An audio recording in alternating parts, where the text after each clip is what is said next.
ನಮಸ್ಕಾರ. ಕನ್ನಡಪ್ರಭ.com ನ್ಯೂಸ್ ಬುಲೆಟಿನ್ಗೆ ಸ್ವಾಗತ. Camera person Vinod Kumar ಜೊತೆ ನಾನು ಶ್ರೀನಿವಾಸ್. ಇಂದಿನ ಪ್ರಮುಖ ಸುದ್ದಿಗಳು. ಗೃಹಲಕ್ಷ್ಮಿ ಯೋಜನೆ ಹಣದ ವಿಚಾರವಾಗಿ ವಿಧಾನಸಭೆ ಅಧಿವೇಶನದಲ್ಲಿ ಆಡಳಿತ ಮತ್ತು ವಿಪಕ್ಷ ಸದಸ್ಯರ ನಡುವೆ ಭಾರಿ ಮಾತಿನ ಚಕಮಕಿ ನಡೆದಿದ್ದು, ಸಚಿವೆ ಲಕ್ಷ್ಮಿ ಹೆಬ್ಬಾಳ್ಕರ್ ಸದನಕ್ಕೆ ತಪ್ಪು ಮಾಹಿತಿ ನೀಡಿದ್ದಾರೆ ಎಂದು ಆರೋಪಿಸಿ ಬಿಜೆಪಿ ಸಭಾತ್ಯಾಗ ನಡೆಸಿದ ಪ್ರಸಂಗ ನಡೆಯಿತು.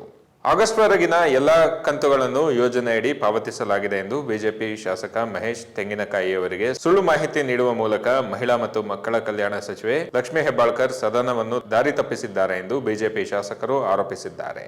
ರಾಜ್ಯ ಸರ್ಕಾರದ ಮಹಿಳಾ ಸಹಾಯ ಯೋಜನೆಯಡಿ 1.26 ಕೋಟಿ ಫಲಾನುಭವಿಗಳಿಗೆ 2 ತಿಂಗಳ ಕಂತುಗಳನ್ನು ವಿತರಿಸದಿರುವುದನ್ನು ವಿರೋಧಿಸಿದ ಬಿಜೆಪಿ ಬುಧವಾರ ವಿಧಾನಸಭೆಯಿಂದ ಸಭಾತ್ಯಾಗ ಮಾಡಿತು. ಈ ಬೆನ್ನಲ್ಲೇ ತಪ್ಪು ಮಾಹಿತಿ ಆರೋಪದ ಹಿನ್ನೆಲೆಯಲ್ಲಿ ಸಚಿವೆ ಸ್ಪಷ್ಟನೆ ನೀಡಿದ್ದಾರೆ. ಗೃಹಲಕ್ಷ್ಮಿ ಯೋಜನೆಯಡಿ 2 ತಿಂಗಳ ಹಣ ಪಾವತಿಯಲ್ಲಿನ ವಿಳಂಬವನ್ನು ಒಪ್ಪಿಕೊಂಡ ಸಚಿವರು ಸಮಸ್ಯೆ ಬಗೆಹರಿಸುವುದಾಗಿ ಭರವಸೆ ನೀಡಿದ್ದಾರೆ. ಹಣವನ್ನು ಬೇರೆ ಕಡೆಗೆ ವರ್ಗಾಯಿಸಲಾಗಿಲ್ಲ, ದುರುಪಯೋಗವೂ ಆಗಿಲ್ಲ. ಪರಿಶೀಲನೆ ವೇಳೆ 2 ತಿಂಗಳ ಹಣ ಪಾವತಿಯಲ್ಲಿ ವ್ಯತ್ಯಾಸವಾಗಿರುವುದು ಬೆಳಕಿಗೆ ಬಂದಿದೆ ಎಂದು ಸಚಿವರು ಹೇಳಿದ್ದಾರೆ.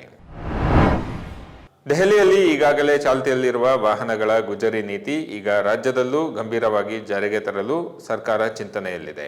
ರಾಜ್ಯ ಸರ್ಕಾರ ಎಲ್ಲಾ ಸರ್ಕಾರಿ ಇಲಾಖೆ, ನಿಗಮ, ಮಂಡಳಿ, ನಗರಸಭೆ, ಸರ್ಕಾರದ ಇತರ ಅಧೀನ ಸಂಸ್ಥೆಗಳಿಗೆ ಸೇರಿದ ನೋಂದಣಿಯಾಗಿ 15 ವರ್ಷ ಮೀರಿದ ವಾಹನಗಳನ್ನು ಕಡ್ಡಾಯವಾಗಿ ರಾಜ್ಯದಲ್ಲಿ ಸ್ಥಾಪಿಸಲಾಗಿರುವ ರಿಜಿಸ್ಟರ್ ವೆಹಿಕಲ್ ಸ್ಕ್ರಾಪಿಂಗ್ ಫೆಸಿಲಿಟಿಗಳಲ್ಲಿಯೇ ಸ್ಕ್ರಾಪ್ ಮಾಡಲು ಕಳೆದ ಸೆಪ್ಟೆಂಬರ್ 12ರಂದು ಅನುಮೋದನೆ ನೀಡಿದೆ ಎಂದು ಸಾರಿಗೆ ಸಚಿವ ರಾಮಲಿಂಗಾರೆಡ್ಡಿ ಮಾಹಿತಿ ನೀಡಿದ್ದಾರೆ. ವಿಧಾನ ಪರಿಷತ್ನಲ್ಲಿ ಇಂದು ಸದಸ್ಯರಾದ ಗೋವಿಂದರಾಜು ಅವರ ಪ್ರಶ್ನೆಗೆ ಉತ್ತರಿಸಿರುವ ಸಚಿವರು, ಸಾರಿಗೆ ಸಂಸ್ಥೆಗಳ ಬಸ್ಗಳನ್ನು ಹೊರತುಪಡಿಸಿ 15 ವರ್ಷಗಳು ಮೀರಿದ ಸರ್ಕಾರಿ ವಾಹನಗಳ ನೋಂದಣಿಯನ್ನು ಕೇಂದ್ರ ಸರ್ಕಾರ ವಾಹನ ಪೋರ್ಟಲ್ನಲ್ಲಿ ರದ್ದುಪಡಿಸಲಾಗಿದೆ. 17,059 ವಾಹನಗಳನ್ನು ಸ್ಕ್ರಾಪ್ ಮಾಡುವುದು ಬಾಕಿ ಇದೆ ಎಂದು ಸಚಿವರು ತಿಳಿಸಿದ್ದಾರೆ.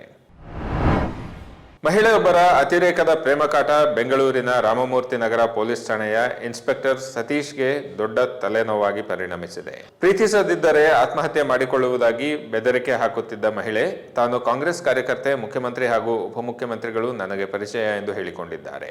ನನ್ನ ಪ್ರೀತಿಯನ್ನು ನೀವು ಒಪ್ಪಿಕೊಳ್ಳುತ್ತಿಲ್ಲ, ನಾನು ಆತ್ಮಹತ್ಯೆ ಮಾಡಿಕೊಳ್ಳುತ್ತಿದ್ದೇನೆ, ನನ್ನ ಸಾವಿಗೆ ನೀವೇ ಕಾರಣ ಎಂದು ರಕ್ತದಲ್ಲಿ ಬರೆದ ಪತ್ರವನ್ನು ಪೋಸ್ಟ್ ಮೂಲಕ ಠಾಣೆಗೆ ಕಳುಹಿಸಿದ್ದಾರೆ.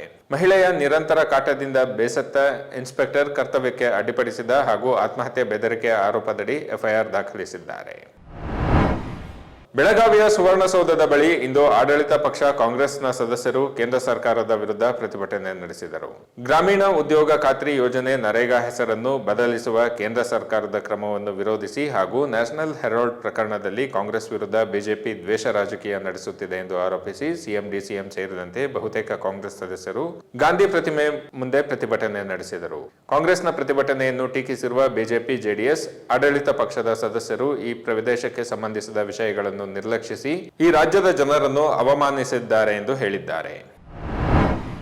ರಾಜ್ಯಾದ್ಯಂತ ಕಳೆದ 36 ಗಂಟೆಗಳಲ್ಲಿ ನಡೆಸಿದ ವಿಶೇಷ ಕಾರ್ಯಾಚರಣೆಯಲ್ಲಿ ಮೊಬೈಲ್ ಫೋನ್ಗಳು ಮತ್ತು ಗಾಂಜಾ ಸೇರಿದಂತೆ ನಿಷೇಧಿತ ವಸ್ತುಗಳನ್ನು ವಶಪಡಿಸಿಕೊಳ್ಳಲಾಗಿದೆ ಎಂದು ಕರ್ನಾಟಕ ಕಾರಾಗೃಹ ವಿಭಾಗದ ಪೊಲೀಸ್ ಮಹಾನಿರ್ದೇಶಕ ಅಲೋಕ್ ಕುಮಾರ್ ಬುಧವಾರ ಹೇಳಿದ್ದಾರೆ. ಬೆಂಗಳೂರಿನ ಜೈಲಿನಿಂದ 6 ಮೊಬೈಲ್ ಫೋನ್ಗಳು, 4 ಚಾಕುಗಳು, ಮೈಸೂರು ಜೈಲಿನಿಂದ 9 ಮೊಬೈಲ್ ಫೋನ್ಗಳು ಮತ್ತು 11 ಸಿಮ್ ಕಾರ್ಡ್ಗಳನ್ನು ವಶಪಡಿಸಿಕೊಳ್ಳಲಾಗಿದೆ. ಜೈಲಿನೊಳಗೆ ಅಕ್ರಮ ಚಟುವಟಿಕೆಗಳನ್ನು ತಡೆಯಲು ಇಂತಹ ವಿಶೇಷ ಕಾರ್ಯಾಚರಣೆಗಳು ಮುಂದುವರಿಯುತ್ತವೆ ಎಂದು ಅವರು ತಿಳಿಸಿದ್ದಾರೆ. ಇವು ಇಂದಿನ ಪ್ರಮುಖ ಸುದ್ದಿಗಳು. ವಿವರವಾದ ಸುದ್ದಿಗಳಿಗಾಗಿ ಕನ್ನಡಪ್ರಭ.com ನೋಡಿ. ನಮಸ್ಕಾರ.